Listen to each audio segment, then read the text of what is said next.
দেখেছেন গতকাল এই যে কুলাঙ্গার আওয়ামী লীগের যে চালক সন্তান, এই যে পিরোজপুর জেলার এই সাবেক এই সদরের উপজেলার চেয়ারম্যান, সেই যে বাইজিদ নামে যে কুলাঙ্গার, সেই কুলাঙ্গার আওয়ামী লীগের বাচ্চা একটি স্ট্যাটাস দিয়েছে, আপনারা ফলো করেছেন।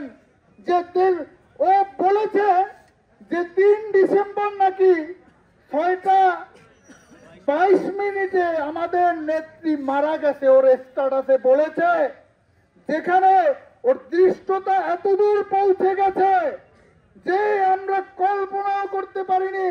আমরা সবাই নেত্রীর জন্য দোয়া করি।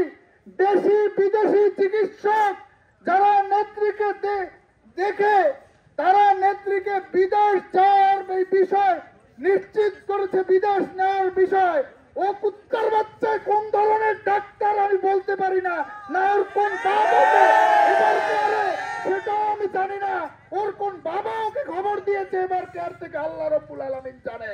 কিন্তু এই কুকুরের বাচ্চা ও ম্যাডামকে মৃত বলেছে, বলেছে যে আমাদের নেত্রীকে নাকি মানে মৃত খালেদা জিয়াকে বিদেশে নেওয়া হচ্ছে তার জীবিত পুত্রের কাছে। ওর এই ধরনের দৃষ্টতা আমি বলতে চাই, 5ই আগস্টের পরে ও ঢাকায় মিছিল করেছে, ওর বিভিন্ন দোষর চারদিকে ঘুরে বেড়াচ্ছে। আমাদের ছেলেরা কিছু করলে সেইটা বলে মাফ করেছে, কিন্তু এই প্রশাসনের দুর্বলতার কারণে ও এত বড় দৃষ্টতা দেখাতে পেরেছে। আমি বলি বাইজিদের কোন চামচা, বাইজিদের কোন অনুসারী আর এই পলাতক বাইজিদকে দেখলে আমাদের ছেলেরা, প্রশাসন যদি ব্যবস্থা না নেয়, আমাদের ছেলেরা ওর বিরুদ্ধে ছাত্র দলের ভাইরা ওকে নিজেরাই শাস্তি দেবে। এই শাস্তিকে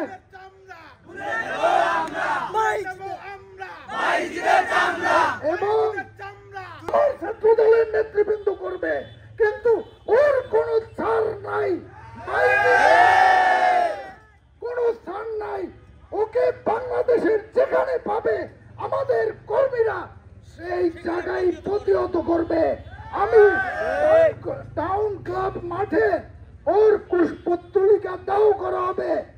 আমার মানে এত বেশি উত্তেজনা কাজ করতেছে যে আমার গলাটা ভেঙে গেছে মিছিলে স্লোগান দিতে গিয়ে। আমি এখন সবাইকে টাউন ক্লাব মাঠে বাইজিদের পুষ্পতলিকা দাও করার জন্য আহ্বান জানাচ্ছি। আর একটি কথা বলে যাই, বাইজিদের কেউ পৃষ্ঠপোষকতা করলে তারও ছাড় হবে না।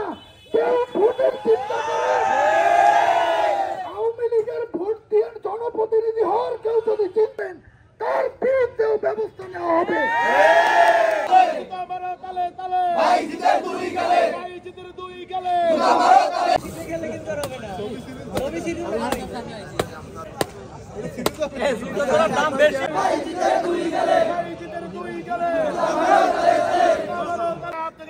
নেত্রী কি আছে?